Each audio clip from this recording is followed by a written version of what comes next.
sa first girlfriend na minahal ko.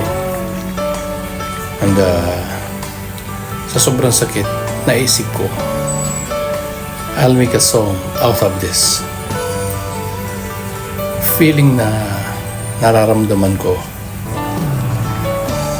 Sa sobrang sakit, parang hindi ko na kaya. Kailangan kong may transfer sa isang awitin.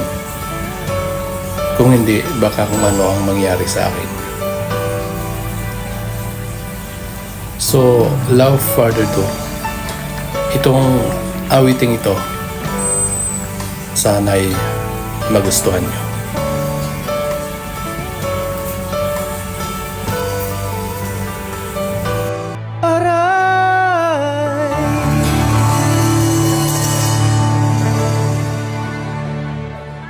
Thank you.